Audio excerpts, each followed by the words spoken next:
एकाच रात्रीत अनेक शेतकऱ्यांच्या शेतातील इलेक्ट्रिक केबल अज्ञात चोरट्यानं चोरून नेले असल्यानं शेतकरी चिंताग्रस्त झाले असून रब्बी हंगामातील पिकांना पाणी देण्याकरिता शेतकऱ्यांसमोर पुन्हा आर्थिक संकट उभं राहिल्याचं दिसत आहे. शेतीपयोगी साहित्य चोरून नेणारी चोरट्यांची ही टोळी एकाच रात्रीत अनेक शेतकऱ्यांच्या शेतातून पिकांना पाणी देण्याकरिता शेतात लावलेल्या इलेक्ट्रिक मोटर पंपाचे केबल चोरट्यांनी चोरून नेल्यामुळे संतप्त शेतकऱ्यांनी आपली प्रतिक्रिया देऊन चोरट्यांचा बंदोबस्त करण्याची मागणी पोलीस प्रशासनाकडे केली आहे. तुमच्या शेतातील चोरट्याने केबल चोरून नेला, अशा प्रकारची माहिती आम्हाला प्राप्त झाली आहे. तर या भुरट्या चोरांचा कशाप्रकारे बंदोबस्त करावा, अशी काही कल्पना तुमच्या डोक्यात आहे का?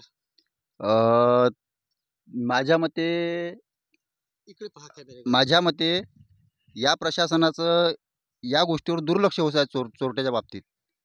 चोरटे एकंदरीत आतापर्यंत पुष्कळ ठिकाणी चोऱ्या करून अ, विविध प्रकारच्या मोटरी तसेच केबल जाळणं, चोरणं.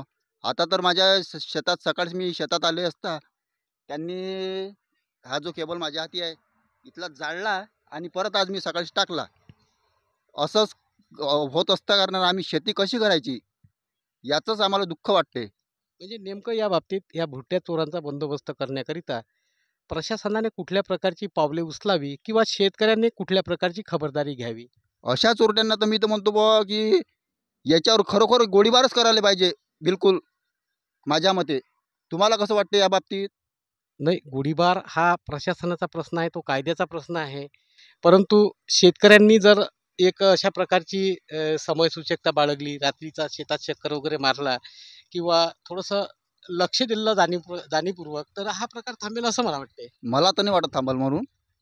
कारण का हे गोष्ट शक्यच नाही आहे. कारण का याच्यावर पोलीस प्रशासनाचं म्हणा किंवा बाकी कर्मचाऱ्याचं त्या चोरट्याच्या बाबतीत काहीच लक्ष नाही आहे. लक्षणीय अशी पुष्कळशी वाढ होत आहे याच्यात दरवेळ पाहता.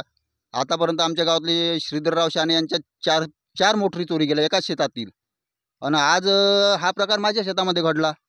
आता तुम्ही हा जो तुमच्या शेतात हा जो भुरट्या चोरांचा हौदोस वाढला आहे किंवा चोरीचे प्रकार वाढले आहे, यामुळे तुमच्या मानसिकतेवर काय परिणाम झाला? मानसिकतेवर म्हणजे आज शेती करणं शक्यच होत नाही. कशी शक्य होणार आहे? शेतीमालाला भाव नाही आणि इकडून-तिकडून उत्पन्न हातात यावं जाते. तर असे घटना घडते त्याच्यामुळं पिकाला पाणी देता येत नाही किंवा मग तळण बसते त्या पिकाला, त्याची माती होते. जन्मत लाईव्ह न्यूज करता सोमेश्वर शहाणे यांची रिपोर्ट मोर्शीहून.